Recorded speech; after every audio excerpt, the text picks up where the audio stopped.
안녕하세요. 오늘은 7월 10일 가장 큰 헤드라인 뉴스 중에 하나는 박원순 시장의 자살이었고요. 두 번째는 7.10 부동산 대책이었습니다. 7월 10일 날 오늘 주제는 부동산 대책을 말씀드리겠습니다. 7.10 부동산 대책 22번째입니다. 저는 노무현 정권에서 부동산 정책을 수없이 많이 내놨고 그때의 브레인이라는 사람들이 만들어 놓은 정책은 물론 부동산을 억제했기 때문에 리먼과 같은 2008년에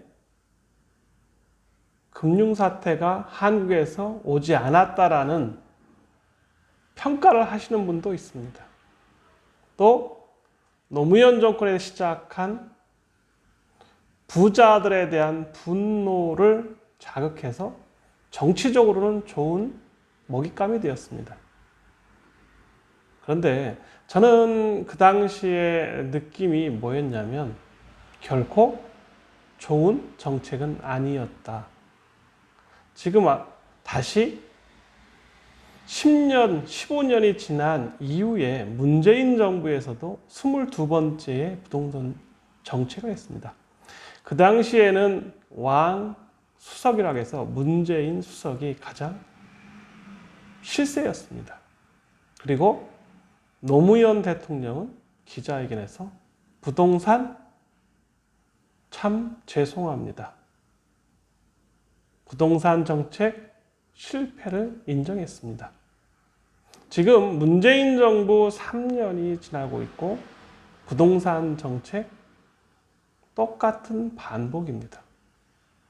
가장 7.10 부동산 대책에서는 6.17 부동산 대책 21번째 정성호 TV에서 이런 얘기를 했습니다. 뒷북 대책이다. 더 부동산 값은 오를 것이다. 라고 했습니다. 역시 한 달도 안 돼서 또 다른 정책이 나왔는데 동일한 선상에 있습니다.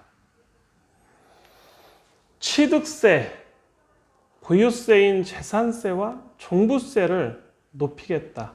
세금 폭탄을 선언했습니다. 양도 차익에 대한 양도소득세까지 정부는 세금 장사를 하는 것입니다. 부동산이 더 올라가서 가진 자, 나쁜 사람으로 만들어서 세금을 거둘 수 있을지언정 똑같이 지자체는 거래가 없음으로써 지방 세수가 어려워지고 있습니다. 그러면 이것이 과연 좋은 정책일 것인가? 저는 아니라고 생각합니다. 정성호 TV에서 2020년 부동산 전망을 했었습니다. 똑같은 맥락에서 유동성 현금의 급팽창, 코로나로 인해서 더 많은 현금이 돌고 있습니다. 제가 31조의 SK바이오팜에 돈이 몰린 것처럼 지금 부동산에 돈이 몰리고 있습니다. 가장 큰 이유는 돈이 너무 많이 풀려 있는 것입니다. 거기에 기름을 부은 것이 저금리입니다. 한국은행 금리가 0.5% 시대이기 때문에 이제 0%대의 금리에서 투자할 곳이 마땅한 것이 없습니다. 금값 계속 오르고 있습니다. 그렇다면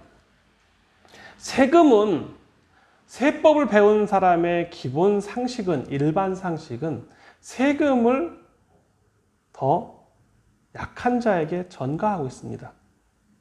전셋값 오를 거라고 누구든 바보가 아닌 이상 세법이나 또는 실무를 해봤던 사람들은 누구나 다 아는 것입니다. 그렇다고 해서 선진국처럼 월세로 전환될 가능성도 많지 않습니다. 그러면 수요는 원하는 사람은 많고 공급은 한정되어 있고 공급을 늘리는 정책을 해야만 그 그나마 숨통이 트일 것입니다. 공급 정책 없이 부동산 가격을 잡겠다는 그거는 망상인 것입니다. 이대로 더 한다는 것은 결코 좋지 않습니다. 지금 돈이 갈 곳이 없다. 돈에는 눈이 있다. 돈 참 어려운 것이다. 저는 은퇴를 선언하면서 돈의 속성을 조금 더 이해하는 것 같습니다. 돈은 정말 허름한 곳에 있었다라고 생각합니다. 오늘 아침에 청소하시는 우리 사장님이 용역회사에서 오셔서 청소를 해주셨는데, 원래 영국에서 5년간 아들 축구를 위해서 희생하시면서 청소 업무를 했었다고 합니다. 런던에서. 그런데 갑자기 코로나가 생기면서 입국 제한 또 외국인에 대한 규제가 하면서 아들이 걸려서 추방당하는 바람에 갑자기 한국에 왔다고 합니다. 그러시면서 하시는 일이 청소 쪽에 더 많은 비즈니스를 하고 계시다고 합니다. 지금 위생과 관련돼서 청소 영역이나 기타 아파트 관리업, 이런 모든 비즈니스가 더 커지고 있습니다. 그런데 제가 왜 이 얘기를 드리냐면, 부동산 정책은 똑같이 이러한 규제가 심할수록 다른 곳이 튀어나온다는 거죠. 우리는 그걸 풍선 효과라고 합니다. 전 그래서 6.17 부동산 대책이 했을 때 풍선 효과로 지식산업센터가 각광을 받을 것이라고 했습니다. 왜? 지식산업센터는 한정된 물량도 있지만 일자리가 기본적으로 받쳐주고 있습니다.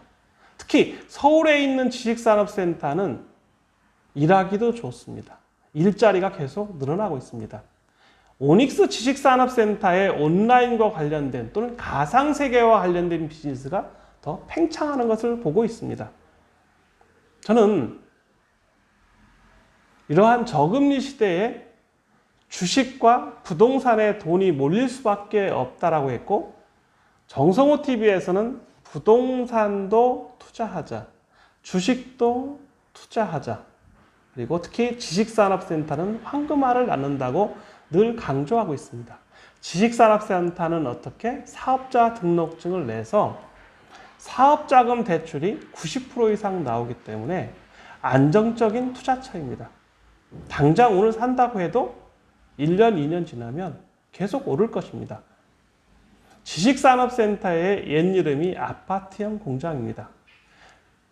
2018년, 19년에 아파트, 서울에 있는 아파트가 최소 60% 또는 50%에서 60% 채야 올라 있고요. 보통 기본이 2배로 올라 있습니다. 불과 1, 2년 사이에. 그리고 코로나로 인해서 대한민국은 전 세계에 주목을 받고 있습니다. 더 안정적인 나라로 인식되고 있습니다. 한국의 부동산, 주식 저평가되어 있습니다. 앞으로 계속 오를 거라고 생각합니다. 모든 것이 다 오르는 시대가 아니고 핀셋처럼 돈이 분명히 눈이 있어서 돈의 흐름을 막을 수가 없습니다. 저는 법인이 주택을, 아파트를 취득하면 12%를 적용하겠다. 좋습니다. 최고 수익. 그러나 앞으로는 법인 소유가 더 늘어날 거라고 제가 말씀드렸습니다.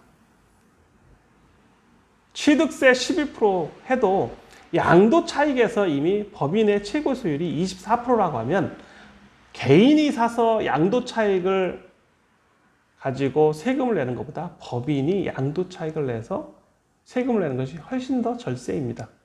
취등록세 12%는 크지 않습니다. 양도 차익의 42.5% 개인, 38.5%의 지방세까지 포함하면 42.5%입니다. 그러면 법인이 24%입니다. 거의 절반입니다. 누구든 바보가 아닌 이상은 법인으로 구매할 것입니다. 그래서 코로나19로 코로나로 인한 인식 변화를 우리는 이 실물에서 인정을 하자. 아파트값, 서울에 있는 아파트값 계속 오를 것이다. 공급이 늘어나지 않는 이상은. 세금만으로 세금을 소비자에게 전가해서는 결코 성공할 수 없는 대책입니다. 6월 17일 6.17 부동산 대책 뒷북이었고요. 7.10 부동산 대책 역시 어렵습니다. 정책의 실패라고 볼 수 있습니다. 저는 이러한 대체제로 지식산업센터가 더 각광을 받을 것이고 일자리 있는 곳에 지식산업센터는 더더욱 상승할 것입니다. 정성호 TV에서 저희 오닉스 홈피에서 또 블로그나 카페에서 네이버에서 구글에서 오닉스 지식산업센터를 치면 검색하시면 이제 바로 오닉스 홈페이지로 오고 있습니다. 저는 이 가상의 세계가 얼마나 크고 또 거대한가를 이제 알았습니다. 이미 정성호 TV에 제가 오닉스 지식산업센터를 기반으로 서울에 있는 지식산업센터, 부동산, 토지, 매매, 임대, 시행, 분양, 관리, 운영 이러한 토탈 비즈니스를 시작하기 위해서 용역을 줘서 큰 프로젝트를 하고 있습니다.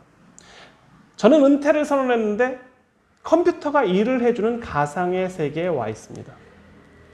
여러분, 정성호TV 구독하시면서 제가 어떻게 하는지 또 홈피에서 어떻게 움직이는지를 잘 보셔서 돈에는 눈이 있다, 정성호TV 돈이 따라온다 라고 주장하고 싶습니다.